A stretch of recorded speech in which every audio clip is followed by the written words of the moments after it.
Welcome back to another video. Today we're going to be discussing standard and we have mono white. So there is a MIQ, also known as a PTQ, this weekend, and it's a 2-day event that qualifies you for a pretty big Magic event. And the way you get qualified is you're in the top 1200 of Mythic at the end of a season, or you win like an SCG qualifier or something like that. So I decided to test some standard. Tested a couple days ago, and I tested Naya Adventures. I tested what else did I test? Blue Black Rogues and Sultai Ultimatum. Decks are pretty medium. But mono white really stuck with me. I felt like it was really powerful, and you had a lot of the cards that are doing really well in historic, like Elite Spellbinder and Archon of Emeria. But one thing that I noticed about the mono white list were that they were not playing any Archon of Emerias. And so I looked at the matchups that this deck was struggling against, and I came to find that Archon of Emeria would solve a lot of those matchups. For example, the sacrifice matchup really doesn't work if you can't get rid of Archon of Emeria, because they really rely on stealing your creatures and then sacking them to another spell. Yes, they could potentially have a sack outlet already in play, but you have ways to answer those with your Skyclave Apparitions.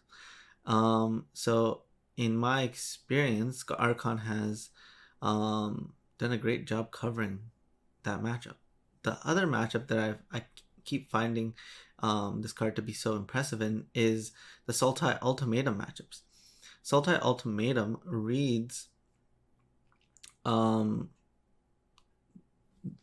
as the following, which is basically you cast it for the 7 mana. It's going to find 3 spells, and you put one of the spells back, and then it's going to proceed to cast those other spells that you did not choose.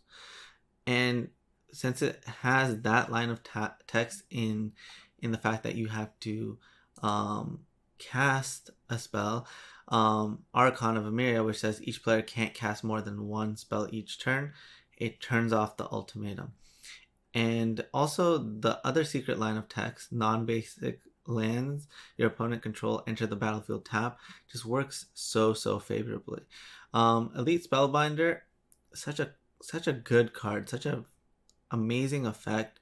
The fact that it takes the card and puts it in exile and makes it cost 2 more is already impressive, but when it pairs with Drannith Magistrate, which says your opponent can't cast spells from anywhere other than their hands, that means it turns that deck off. Another matchup you may find this deck may struggle with is the Naya Adventures deck. So if they can't cast multiple spells, you're able to compete on the same axis as them, as well as if they can't cast their adventure spells. You just end up being a much more consistent, powerful deck than theirs. So for those reasons, I have found this deck to be quite excellent, and I feel like if we draw well enough, then we should be putting up some pretty great results. Moving on to the sideboard. So one of the most important cards in the mirror match is Archon of Absolution. One of the only ways you can kill Archon of Absolution is with Scalding Cauldron. And that is the reason why we're playing 2 of them, to try and deal with the Mirror Killer, right? Which has protection from white and has flying. Moving on, we have another Drannith Magistrate, combos well with Elite Spellbinder, and just an overall nice effect to have. Then you also have some extra removal in 4 glass caskets. You have an extra Maul, an extra Reidane, because this effect of non-creature spells costs 2 more if they're 4, so that like prevents board wipes on 4, which is kind of huge. And the Snowlands thing, that's also something that people can just miss on. A matchup that I found to be really close is the Rogues matchup. So Blue Black does not do very good against Idol of Endurance. So at first I was only playing 1, but I ended up going up to 3 because I felt like this effect was invaluable. But yeah, so the next portion of the video is going to be the gameplay portion. So all right, so here's our mono white hand. That's definitely a mulligan. And this hand is actually very close. We are on the play, and Seasoned Hallowblade is one of the best. I mean, it's the best 2-drop this deck has. So being able to play it on turn 2, as long as we draw another 3-drop or some other spells that we can play on the turn after, is going to make this hand a lot better. And we end up drawing 2 more 1-drops. And since we have the Faceless Haven as well, it's going to be great against this Sultai matchup. So they target the dog.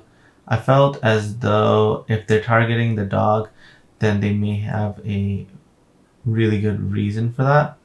And so might as well keep the one that they're targeted.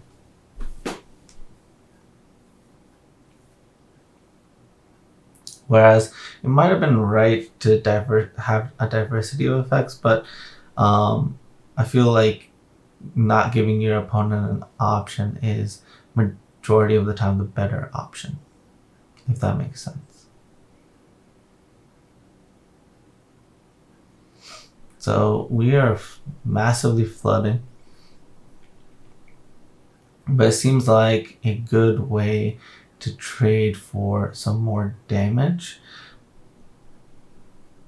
because I feel like it's important to make sure both threats are lethal next turn. And it basically leaves our opponent with the out of only having 2 removal spells. And so we go ahead and activate, go to combat, and it looks as though they're going to have the 2 removal spells. And that means we are in trouble. But we do have a lot of gas, and they are at 2, so if they can't deal with the Seasoned Hallowblade, we should be getting there. They play Cultivate, they play Land. This makes me think that they have another instant speed removal, move to combat, and yes, they do. But they're still at 2, and we drew an Archon, so this is all perfect.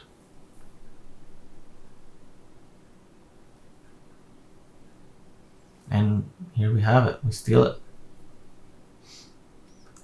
So, yep, we just bring in more disruptive elements, board out some of our removal because they only play really big stuff. So that makes a lot of sense.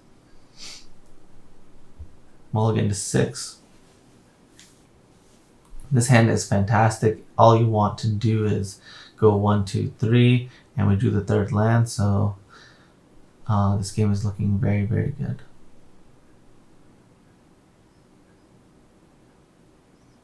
Go ahead and get in for 4. Play our Elite Spellbinder. And their hand is actually quite stacked.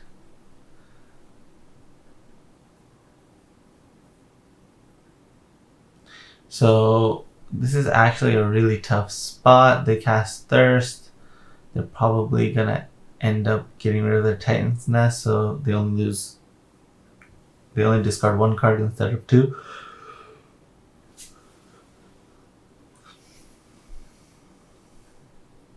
Cast that Extinction Event. We're still left with a 3/1, so we still have a lot of damage coming in. Get them for 3, they're back down to 12, and we play our Archon. We play Pelukernos. This is a card that we had not seen before. This is quite scary. But it's a pretty good idea to just attack into that and get rid of a card, because we can only play 1 spell a turn, and this is going to lower the power of this Pelucranos by a lot.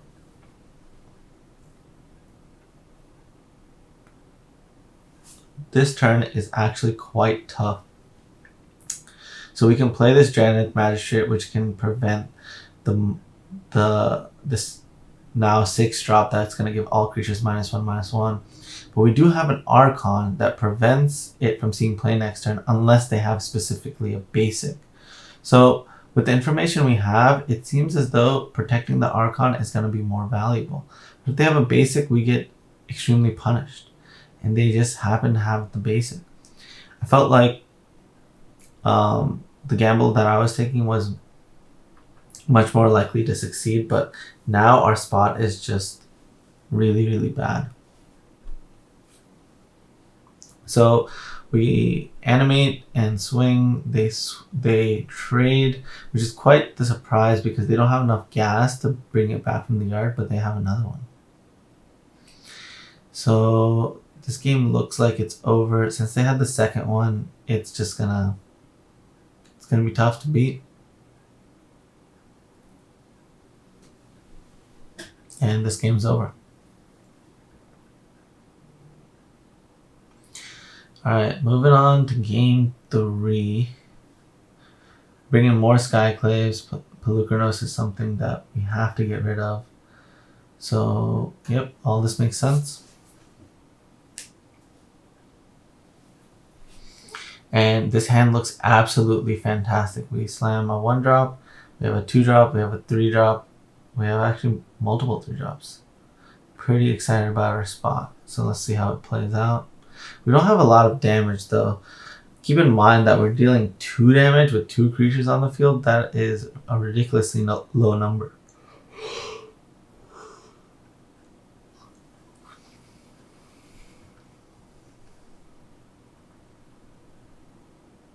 Yep, and they have a removal spell for it. So our spot is still okay, but not the greatest. We'll get in for 2. Go ahead and play our Reidane. We have a protection spell for it, so our spot's not the worst. They missed their 4th land drop. This is looking really, really solid. And they have a Shark Typhoon. So they get to get rid of our Alseid. That's kind of sad, but still, we have quite the pressure. But the Alseid was a great protection spell, so I think the move was not to attack with the Alseid. I feel like this may destroy our soft lock, and now the removal is live. So the removal spell, and they miss on our land drop again. I feel like if we hadn't attacked, our spot would have been a lot better. And they drew the 4th land. If they have a removal spell here, our clock is honestly quite slow. So things could be getting away from us. Draw another plains. Get in for 4. Please don't be a removal spell. It's a shark. They prevent 1 point of damage. That's totally fine. We go ahead and play a 2/2. We're trying to present lethal.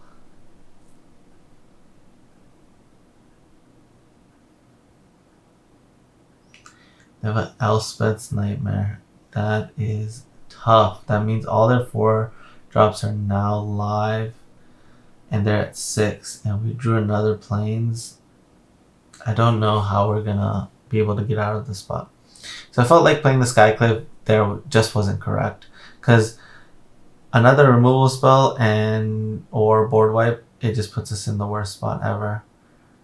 And they can use Wraths and get value off of that Wrath, because when Skyclave leaves, they leave a creature behind. A token equal to the converted mana cost. So a couple of bad draws, some more plains. Go ahead and play an Alseid. They play Elder Gargaroth. And the game is over. Thank you for checking out this video. I hope it helps you win the MIQ. as well as if you forget, we put our sideboard guides in the description, so make sure you check that out. And if you don't mind, please hit that subscribe button, and I will see you for the next video. Thank you.